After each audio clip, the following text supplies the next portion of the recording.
Salut mon lecteur et bienvenue sur les vidéos de l'Arbre Serpent pour une nouvelle interview dans le cadre de mon challenge que tu commences à connaître maintenant, de 12 interviews en 12 mois de 12 spécialistes. Et aujourd'hui, c'est Maryse Lehoux de Diva Yoga qui a accepté de répondre à mes questions pour toi et on va commencer comme on commence d'habitude, c'est-à-dire Maryse, déjà merci d'avoir accepté d'être présente. Ça me fait vraiment plaisir, Camille. Merci beaucoup de l'invitation. Voilà, depuis le Québec, hein, comme on l'entend dans ta voix. Voilà. Voilà. Et malgré le décalage horaire, donc. Et je vais te laisser. Comment souhaites-tu qu'on te présente, Maryse? Comment as-tu envie de te présenter à mon auditeur? C'est une excellente question, Camille, de qui je suis. Et dans le fond, c'est la même question que je peux poser à tout le monde. Qui êtes-vous?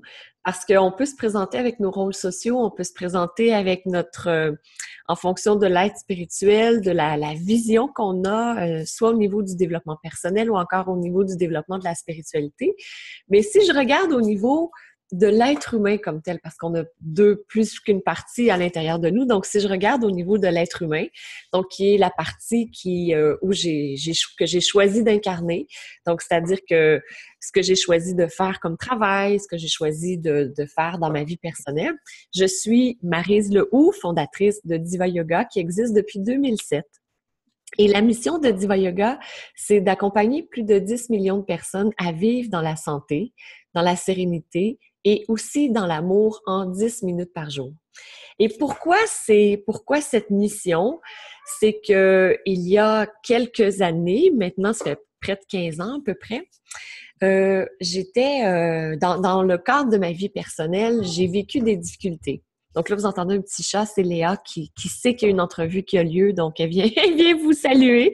Donc la belle chatte Léa.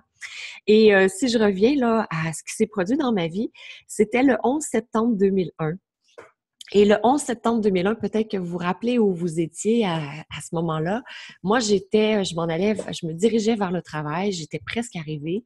Il y avait la grève qui avait lieu à ce moment-là, on pouvait pas, j'étais fonctionnaire fédéral, je travaillais pour Transport Canada, pour ce ministère. Et j'étais enceinte aussi parce que je suis aussi maman, donc c'est un autre des rôles que j'ai. À l'époque, j'avais une fille qui avait environ 1 an et demi. Et j'étais à l'extérieur, j'avais froid, c'était une situation très inconfortable. Moi, j'aime bien accomplir des choses. Je suis quand même assez dans mon élément de feu et j'aime pouvoir embarquer, passer à l'action. Et là, on pouvait pas. J'étais frustrée par rapport à ça. Et tout d'un coup, il y a comme une traînée, une rumeur qui est partie, comme quoi il y a un avion qui était rentré dans le World Trade Center. Puis, on se dit, mais c'est impossible, ça peut pas arriver, c'est sûrement un accident, c'est des choses qui arrivent pas, surtout que je travaillais pour Transport Canada et à l'intérieur de ce ministère, on a une direction générale qui s'appelle l'aviation civile. Donc, c'était impossible pour nous d'imaginer que ça arrivait. Et là, tous les inspecteurs sont pu entrer dans l'édifice et on pouvait pas retourner au travail comme tel, justement à cause de ce qui se produisait. Mais ce qu'ils ont dit, c'est que bon, vous pouvez aller dans le sous-sol, il y avait des télés et tout. Et je me rappelle, j'avais mon café devant moi, enceinte, et, euh, et je frottais mon ventre pour me réconforter moi-même. Et c'est lorsque j'ai vu le deuxième avion entrer dans la deuxième tour que là, je me suis dit, mais c'est impossible que ce soit un accident. C'était voulu, c'est un attentat, donc c'est vraiment ça qui est en train de se produire. Et c'est là où les pensées négatives ont commencé à arriver très, très fortement, où je me disais, je frottais mon ventre, j'avais l'odeur du café, et je me disais, je peux pas mettre au monde un enfant dans le monde dans lequel on vit.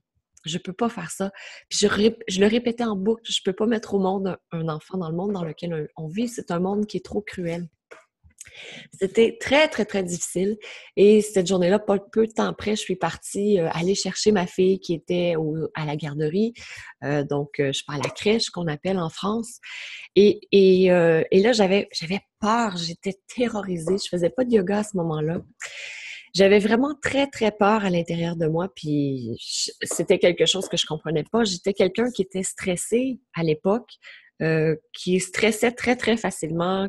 Euh, Pas l'anxiété, mais là, j'étais dans la terreur et dans la peur. Et les journées ont passé, ça s'est un peu tassé dans ma tête, mais pas tant que ça. Et c'est la semaine suivante, lorsque je suis allée chez la sage-femme, pour qu'on puisse voir le bébé, comment il se développait, entendre le cœur et tout. Et là, j'étais allongée sur le canapé. Et la sage-femme elle cherchait beaucoup. Elle n'entendait pas de son. Puis à un moment donné, elle dit, j'entends pas le cœur, je sais pas, j'entends pas le cœur. Faudrait passer une échographie. Parce qu'à ce moment, à l'époque où j'étais rendue à 14, 15 semaines à peu près. On devait entendre le cœur. C'était pas normal de pas entendre le cœur. Mm-hmm. Et lorsque j'ai passé l'échographie, le radiologue a dit qu'effectivement, le bébé était décédé, le fœtus était décédé. Et c'est lorsqu'il a mesuré, j'ai demandé comme ça fait combien de temps à peu près. Puis lorsqu'on reculait les dates, c'était le 11 ou le 12 septembre 2001 que ça s'était produit. Et lorsqu'on fait du développement personnel, moi, j'en faisais pas à ce moment-là, donc je ne savais pas ça. Mais par la suite, quelques années plus tard, j'ai compris que notre monde intérieur crée notre monde extérieur et que c'était vraiment ce qui s'était produit. Je répétais sans cesse que je ne pouvais pas mettre au monde un enfant dans le monde dans lequel on vivait. Et effectivement, cet enfant n'est pas venu dans ce monde parce que c'était un monde que moi, je considérais trop cruel. Et là, j'ai fait une fausse couche. J'ai attendu, ça a pris 3 semaines avant que le bébé sorte de lui-même. Et la vie a continué. Donc, j'ai tenu mon bébé dans mes mains et tout. La vie a continué. En bonne workaholic, j'ai continué mon travail. Tout allait bien. J'ai fait des cours, des formations. Je m'occupais de ma fille, de la maison, de mon mari. Mon patron est parti en congé d'études, donc j'ai continué mon travail, plus son travail. Oui. les deux travaux. Allez! Les 2 emplois. Puis c'était pas un petit emploi. À l'époque, j'étais conseillère en gestion financière. Donc, je donnais des conseils à des directeurs généraux, mais en prenant l'emploi de mon patron, je faisais aussi la sous-ministre adjointe. Donc, allez, on est capable! Je pense que j'étais toujours capable d'en prendre plus, encore et encore. Et à un moment donné, lorsque je suis tombée enceinte de ma 2e fille, qui est née maintenant, c'est avec le changement hormonal, les émotions qui avaient été réprimées et tout, c'est là où ça a été trop et je suis tombée en dépression je pense à peu près dans le 2e mois où j'étais enceinte de Cassandra. Et là, je suis allée voir mon médecin parce que je n'étais plus capable de m'occuper de ma fille, je n'étais plus capable de sortir pour faire mes cours, aller au travail, demander, était très, très, très, très, très exigeant, c'était épouvantable. Et je suis allée voir mon médecin, puis il m'a dit, ouais. Puis là, comme j'avais commencé à faire des changements pour ma santé, il me dit, je pense que tu ne voudras pas prendre d'antidépresseurs. Je dis, non, surtout que je suis enceinte, non. Donc, il m'a donné une liste de choses à faire. Et c'est comme ça que j'ai commencé à m'intéresser. La liste de choses à faire, c'était d'aller marcher. On était en février. Chez nous, il fait moins 15, moins 20, moins 20. Mais j'avais à peine l'énergie pour aller marcher dehors 5 minutes par jour. Donc, vous voyez à quel point je partais de loin. Il m'a dit, va juste t'installer dehors, prendre du soleil. Ça va te faire beaucoup de bien. Mange bien. Et puis, repose-toi. Donc, je passais la journée à peu près sur le canapé à rien faire. Puis, j'avais même pas la force de m'occuper de ma fille, de préparer les repas. C'est mon mari qui s'était occupé de tout ça. Donc, ce que tout ça a fait, puis il m'a dit aussi un autre truc, il m'a dit, juste comme ça, il m'a lancé ça comme ça, je pense que ça te ferait du bien aussi de faire du yoga. Et c'est entré dans une oreille et c'est resté. Des fois, ça ressort par l'autre, mais là, c'est resté. Et c'est comme ça que j'ai commencé à faire du yoga avec des cassettes VHS. Donc, une cassette VHS, entre autres. Puis, j'ai commencé à faire du yoga un peu plus. Puis c'est là où j'ai remonté. J'ai recommencé à mieux voir la vie. Et quelques années plus tard, je suis là, après un divorce, des changements dans ma vie professionnelle, plein de choses. J'ai fait ma formation professorale de yoga et c'est là aussi où j'ai découvert quelle est ma mission de vie. Donc, ma mission de vie qui est d'abord, moi, de me transformer, donc de m'épanouir, de devenir la vraie personne que je suis. C'est là où on va parler de l'être spirituel plutôt que l'être humain. Ouais. Et ensuite, on revient à l'être humain, d'accompagner les gens qui veulent se transformer. Donc là, on passe, on revient dans la matérialisation, dans le concret. Donc, c'était ainsi que c'est comme ça que s'est développée ma mission de vie. Puis, dans les tout débuts, pardon, dans les tout débuts où j'ai commencé à enseigner le yoga, au départ, je ne pensais pas enseigner le yoga parce que c'était une pratique personnelle. Je suis allée faire ma formation de yoga parce que je ne savais pas comment pratiquer le yoga à la maison et je voulais le faire à la maison. Parce que avec 2 enfants, un divorce, j'étais retournée à l'université en plus de ça. J'étais super occupée. Il fallait que ça puisse être à tout moment, voilà. Quand tu veux, quand tu peux, quoi. Exactement. Puis j'avais pas les outils, j'avais pas la connaissance pour pouvoir pratiquer à la maison. Et les programmes comme Souple, Active et Sereine, Diva Positive, les chakras n'existaient pas dans ce temps-là. Donc, il y avait pratiquement pas de vidéo lorsque j'ai fait ma formation professorale. Et c'est pour cette raison que je suis allée faire la formation. Et en plein milieu, c'était un mois intensif, et au milieu, j'ai fait non, mais je peux pas garder tout ça pour moi. J'ai ce devoir de le partager pour aider justement les gens à se transformer comme moi je le fais. Donc, je sentais que j'avais ce devoir qui était présent. Et c'est là où j'ai commencé à intégrer cette notion-là à temps partiel au départ. Puis j'étais maman à la maison à l'époque aussi. Donc, tout ça s'est enchaîné une chose après l'autre. Ouais. Puis souvent, on se demande, mais qu'est-ce que ça apporte de faire du yoga? Et dans mon livre, Le Yoga Rose, j'ai décrit, entre autres, 91 raisons pour lesquelles on fait du yoga. Donc, si je parle de mon histoire personnelle, j'étais en dépression, donc ça aide à avoir une attitude qui est positive. Ça peut prévenir la dépression. Ou si on est dans la dépression, ça peut même nous aider à en sortir. Ça, c'est un aspect. À cause que ça aide énormément à gérer le stress aussi. Le stress est énorme maintenant dans notre société. Et lorsqu'on pense stress, on pense aussi, ce qui se déclenche lorsqu'on est stressé, c'est une hormone qui s'appelle le cortisol. Donc, lorsqu'on a un stress, notre niveau de cortisol monte dans notre corps et il reste pendant 5 heures. Donc, ça ne diminue pas, paf, comme ça. Ça prend 5 heures avant de réussir à l'éliminer. Donc, plus on peut avoir un niveau de cortisol qui est bas et moins on sera stressé. Et le yoga, c'est l'une de ses grandes forces, c'est de baisser le niveau de cortisol. Donc, ce que ça veut dire, c'est que ça diminue notre niveau de stress, mais aussi par le fait même, lorsqu'on est moins stressé, on dort mieux. Ça, c'est l'une des premières choses. Lorsque les étudiants de yoga commencent à pratiquer le yoga, ils disent « Non, mais j'ai jamais aussi bien dormi. » C'est l'une des premières choses qui revient. Donc, ma séance de yoga quotidienne, c'est le soir avant de se coucher, de toute façon. Oui, parce que justement, ça aide à diminuer, à relâcher les toxines physiques, mais surtout les toxines mentales. Parce que lorsqu'on a de la difficulté à dormir, c'est les toxines mentales qui nous empêchent de dormir parce que c'est comme si un petit hamster qui roule, qui ne veut pas arrêter. C'est ça. Donc, c'est exactement ça. Voilà.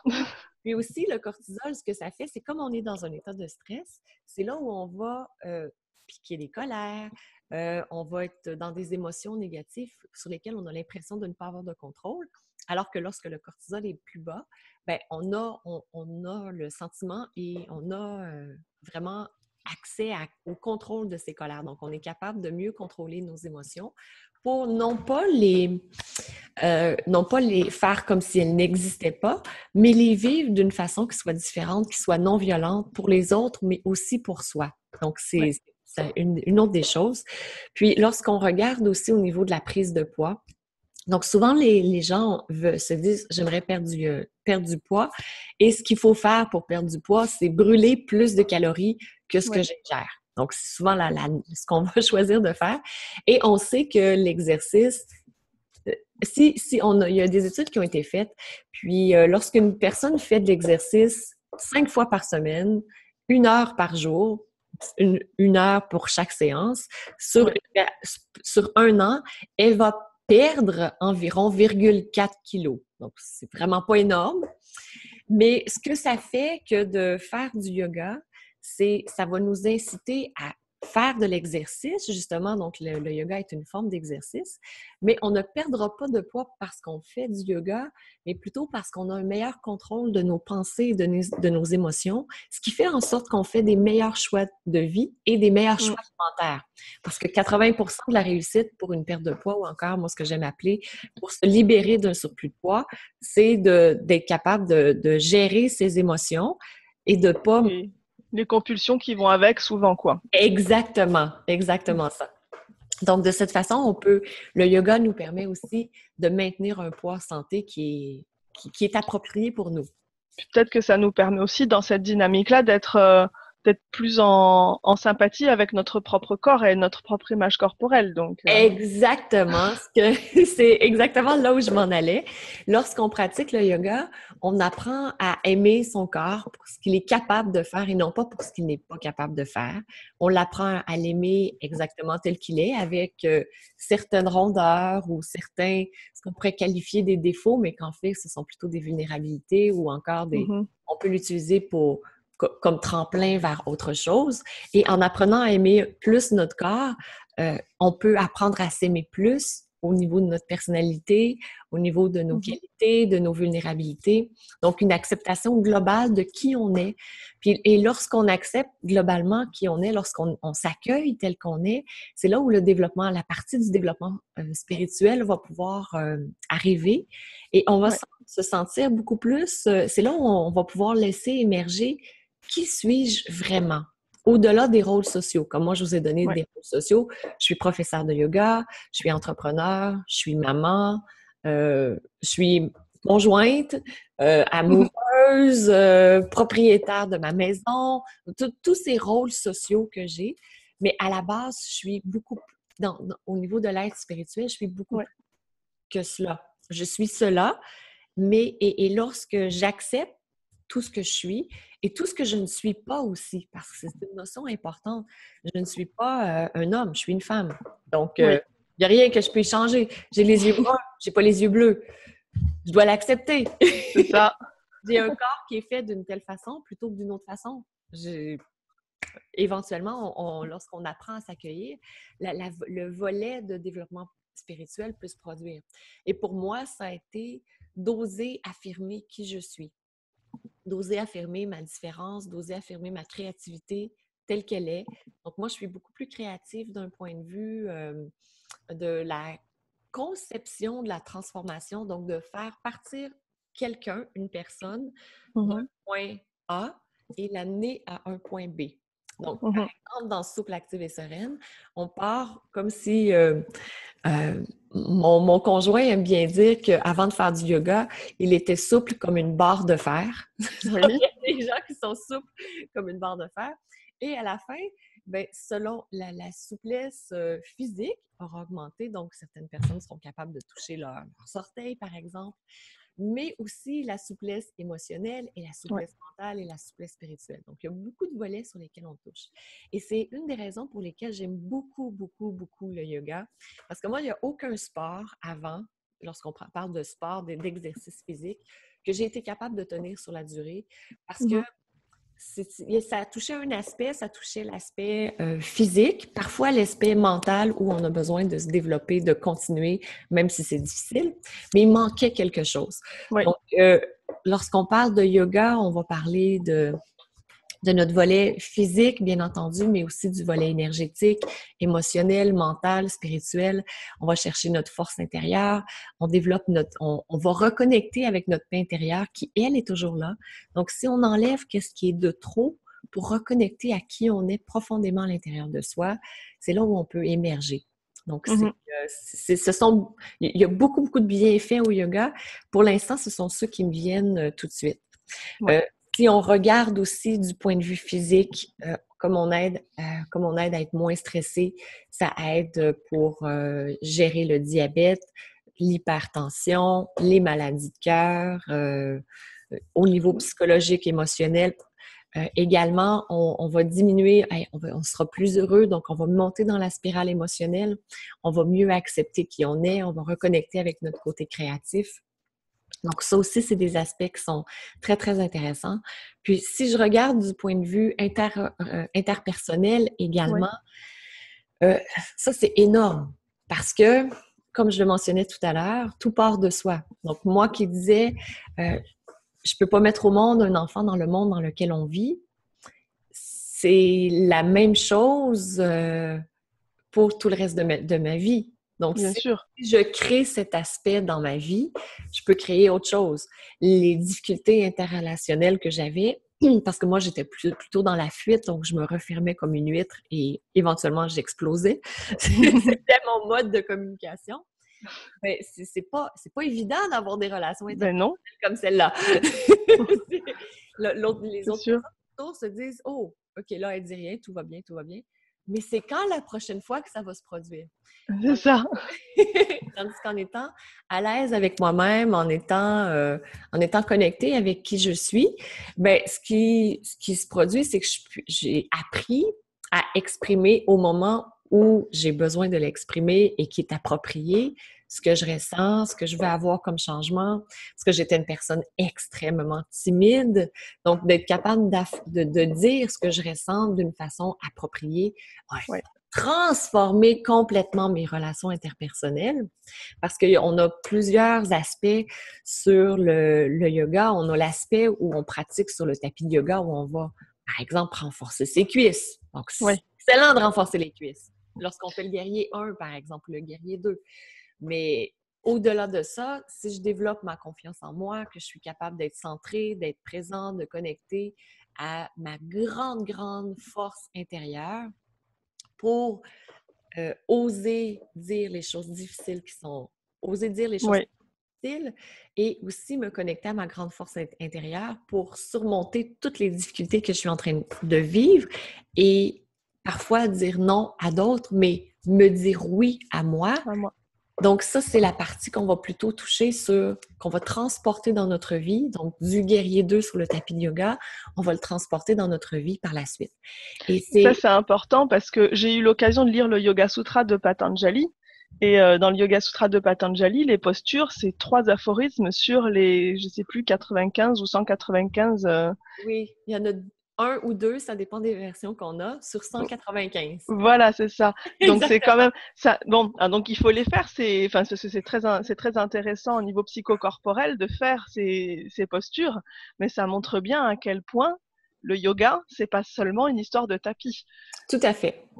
Et c'est là où c'est dans notre vie, parce que si on fait 10 minutes de yoga par jour, pendant longtemps, moi, c'est ce que j'ai fait. J'ai pas eu la chance, j'avais une vie tellement occupée, j'avais peu de temps pour faire du yoga.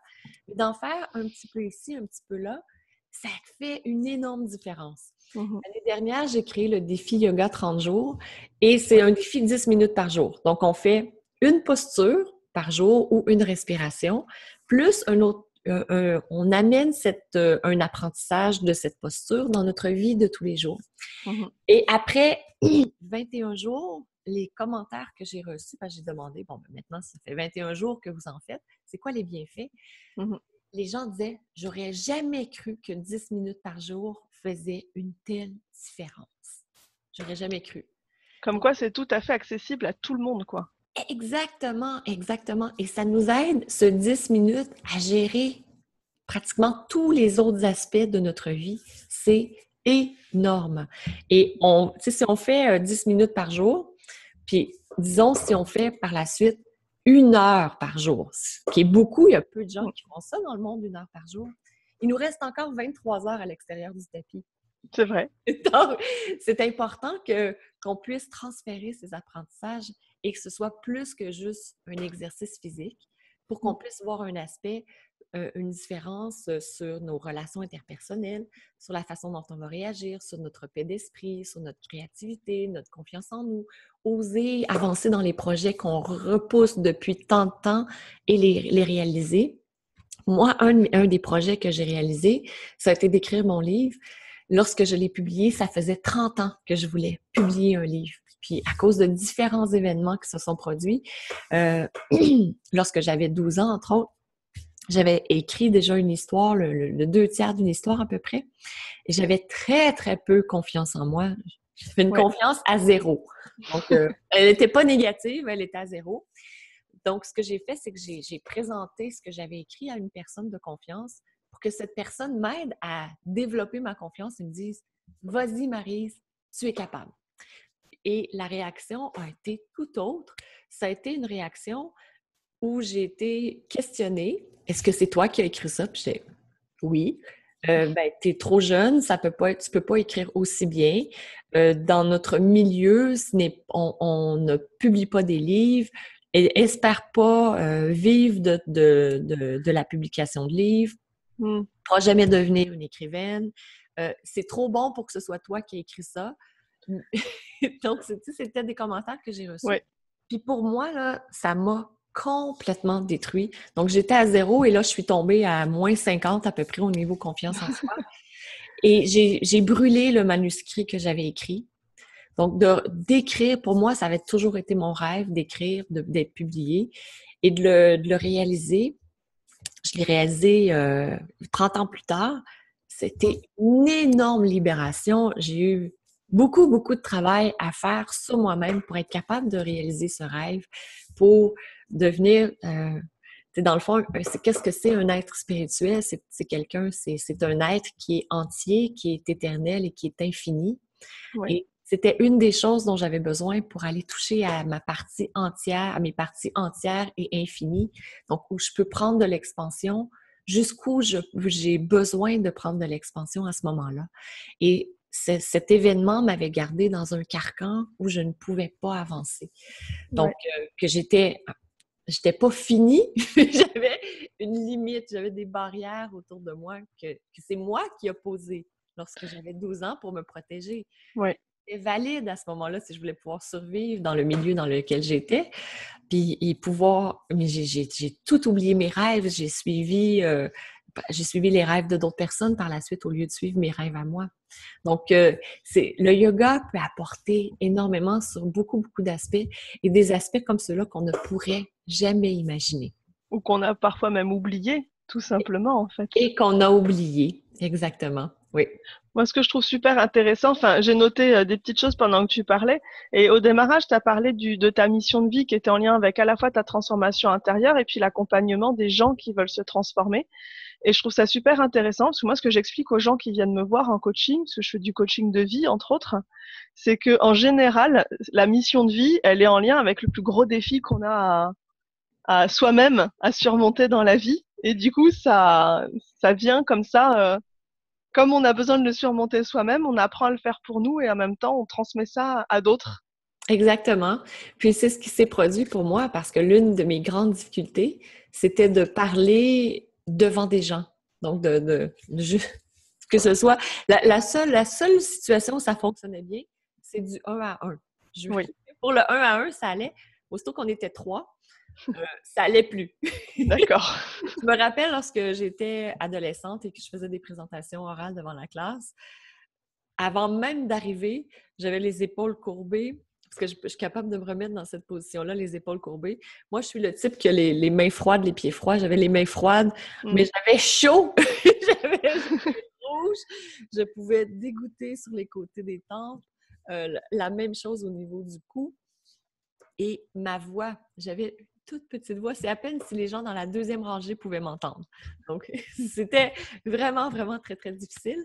Et lorsque j'ai créé Diva Yoga, c'était en 2007. Donc, les 5 premières années, mes clientes me demandaient « Maryse, on aimerait voir des vidéos. Maryse, on voudrait voir des vidéos. Maryse, peux-tu nous donner des vidéos? » Puis moi, je faisais des audios et de l'écrit. Parce que me mettre devant la caméra, ce que j'avais, c'était mon traumatisme de jeunesse. Puis même lorsque je travaillais aussi, c'était la même chose. Je me rappelle avoir été dans une réunion de 2 jours où je n'ai pas dit un mot parce que j'étais trop timide pour m'exprimer. Et j'étais gestionnaire à ce moment-là, donc j'avais besoin de m'exprimer, mais j'étais incapable de le faire. Donc, de me dire, je vais passer devant la caméra et ça va rester pour toujours. Non, au moins, si je le fais devant des gens, ils vont l'oublier éventuellement, puis personne en aura de preuves. Donc, c'est ça. Non, je peux pas faire ça. Et là, tu as plus de 1000 vidéos. Et là, j'ai plus de 1000 vidéos. Je pense que je suis rendue à 1200, 1300. J'ai arrêté de compter. J'ai toujours eu... J'avais peur d'être vue. Et je suis presque à 2 millions de vues sur YouTube. Donc, Et c'est l'objectif, c'est 10 énorme millions. le truc. Le but, c'est d'accompagner 10 millions de personnes. Donc, sur une longue période de ma vie. C'est ça. Donc, moi, d'oser mettre des chiffres comme ceux-là, j'aurais jamais pu y penser avant. Je me rappelle, lorsque j'ai écrit mes premiers chiffres, c'était 10 000 personnes. Et pour moi, 10 000, c'était énorme. Je pourrais jamais faire ça. 10 000, je me disais, je peux pas mettre 10 000. C'est trop gros. J'ose pas. C'est improbable. Et pourtant, lorsque j'ai atteint 10 000, ça a été « Ah, c'était juste ça ».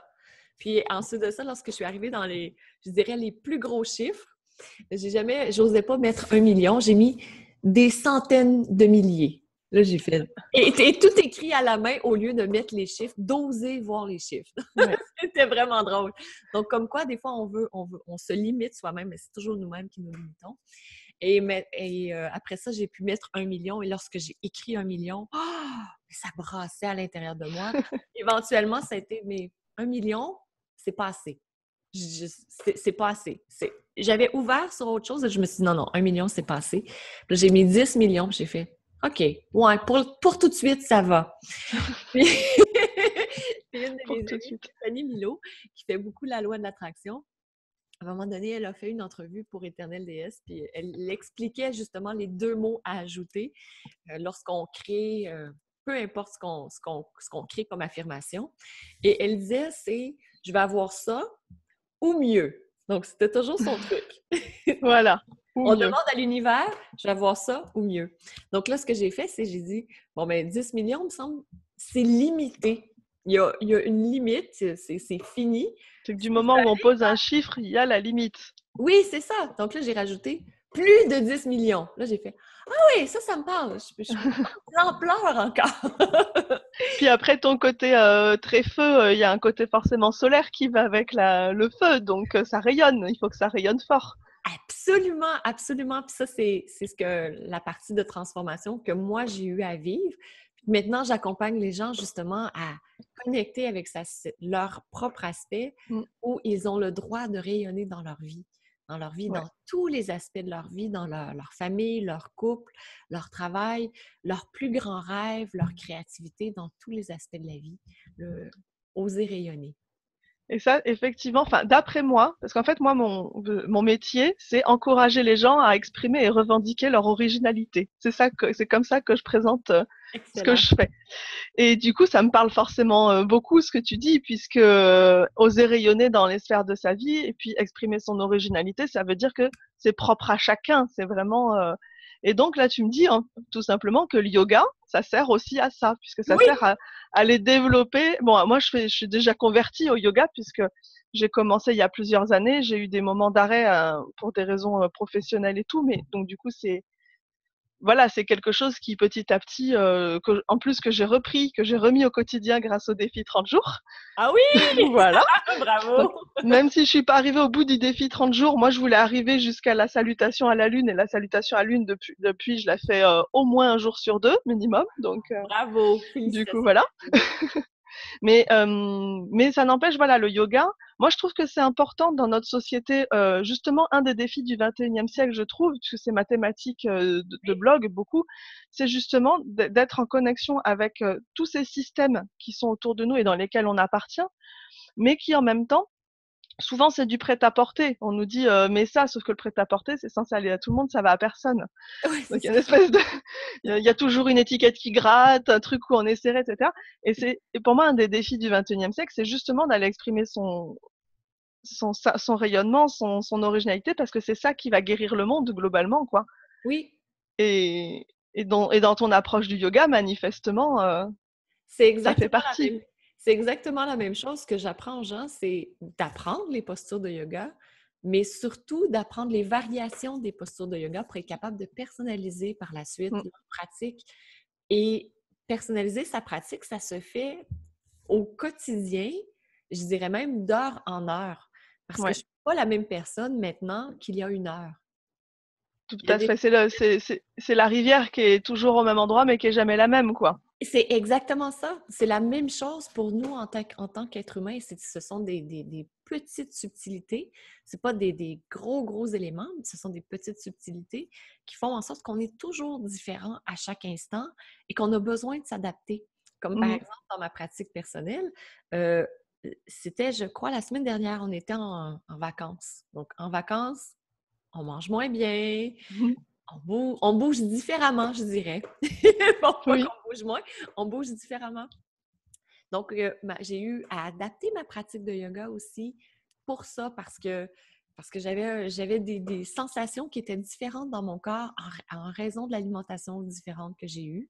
Donc, Mhm. j'ai eu besoin d'adapter à ce niveau-là pour mon alimentation. Puis aussi, toutes les activités qu'on faisait, j'avais pas besoin de faire nécessairement de pratique sur tapis, mais j'avais Ouais. plutôt besoin de me centrer, d'avoir plutôt l'aspect méditation et vivre dans la pleine conscience au fil de toutes les activités qu'on a faites, donc en Mhm. famille.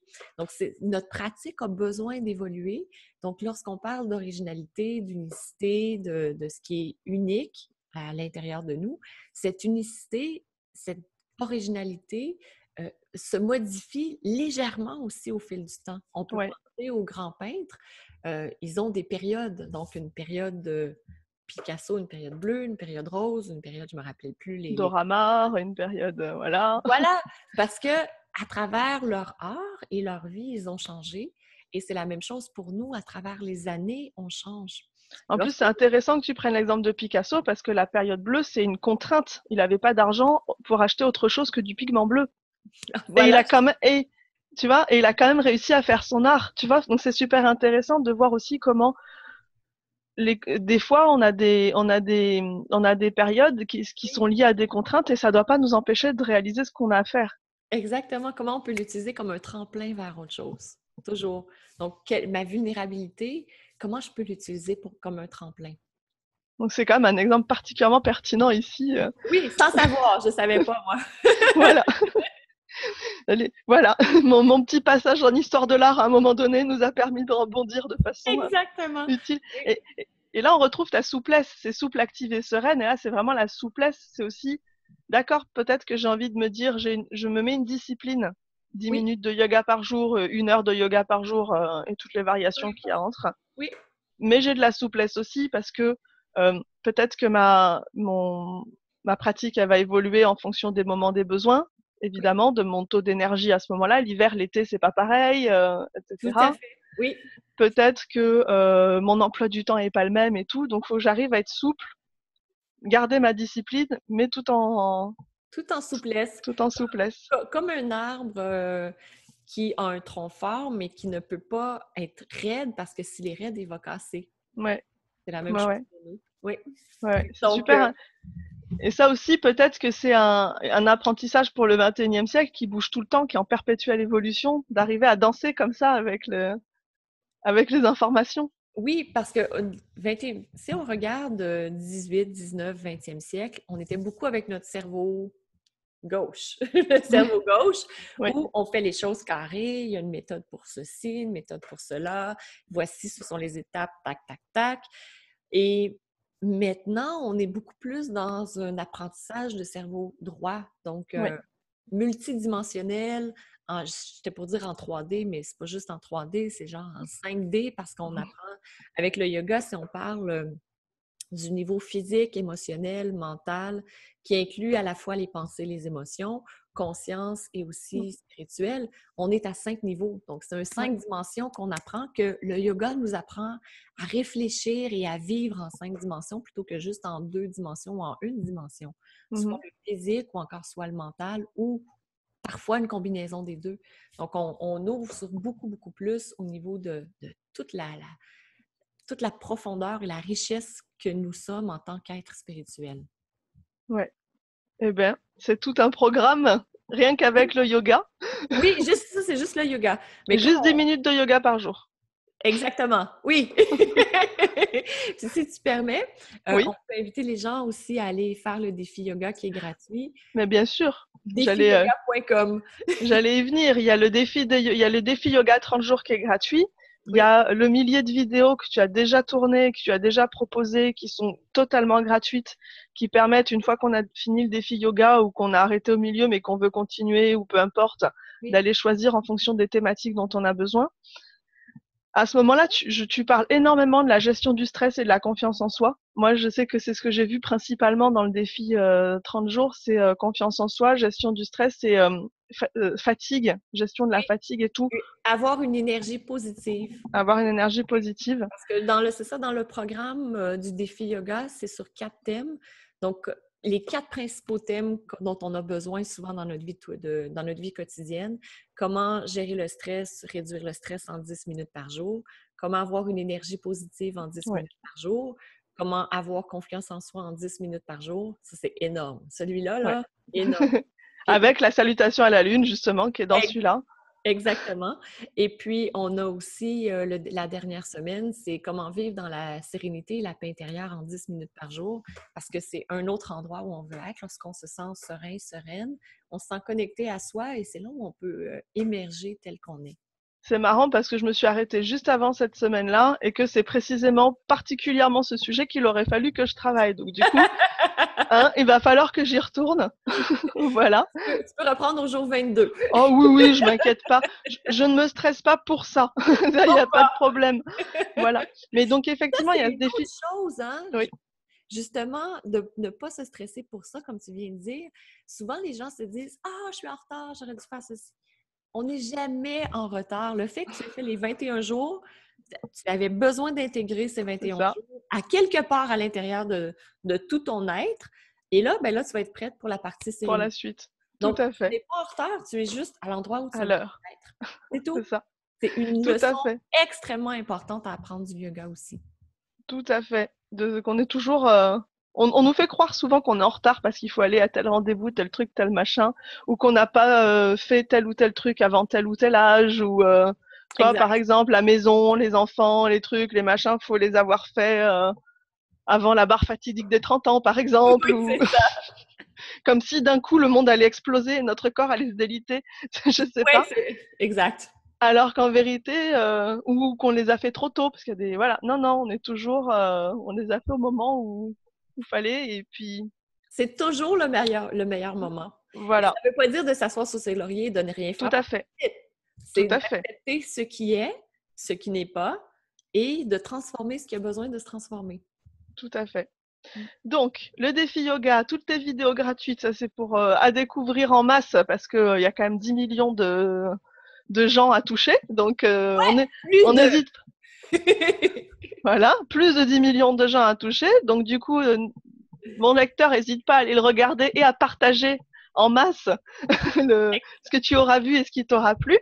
Et puis par ailleurs, pour ceux qui ont envie d'aller un peu plus loin, tu as donc écrit un livre, fait un DVD, je crois. Oui, eh j'ai le DVD Yoga Detox, le livre Le Yoga Rose. J'ai créé 40 programmes, donc 40 programmes multimédia. Voilà. Souple, activée, sereine que tu mentionnais, Diva positive, activer la puissance de vos chakras, équilibrer vos chakras. Il y a des séances de yoga, mais il y a aussi des conférences. Enfin, il y a beaucoup de choses. Il y en a qui sont gratuites, d'autres qui sont payantes. À chacun de faire son marché en fonction de ses possibilités, de son envie d'investissement en temps, en argent, et voilà. Exactement. Et en résultat. Donc, et en résultat aussi, les tout résultats à fait. qu'on souhaite obtenir. Surtout. C'est surtout ça qui est important. Oui, d'aller choisir évidemment le programme qui correspond à notre besoin. Exact. Oui. Voilà. Ben, je te remercie beaucoup d'avoir accepté de répondre à toutes mes questions, d'avoir pris ton temps un petit peu au milieu de toutes tes activités vacancières. Moi aussi, je suis ravie de t'avoir rencontré. En plus, donc j'en profite pour dire aux gens de ne pas hésiter à oser faire ce genre de demande à des gens parce que je te connaissais pas du tout. Moi, j'ai envoyé un mail, j'ai osé, je me suis dit de toute façon, au pire, on me dira non. Exact. C'est exactement ça. Et tu m'as dit oui. Donc du coup, c'est vraiment, c'est pas besoin d'hésiter à faire des choses. Des fois, tu as des magnifiques surprises et des magnifiques rencontres. Puis c'est J'espère que... comme ça pour tout le monde, hein, parce que moi aussi, il y a des choses que j'ose pas faire. Il y a là, je n'ai pas encore fait l'entrevue, ça devrait être dans 2 mois à peu près, c'est prévu pour être dans 2 mois. Il y a quelqu'un dont j'avais le numéro de téléphone que j'admire énormément. Ça faisait 2 mois et demi que j'avais son numéro de téléphone et je n'osais pas appeler.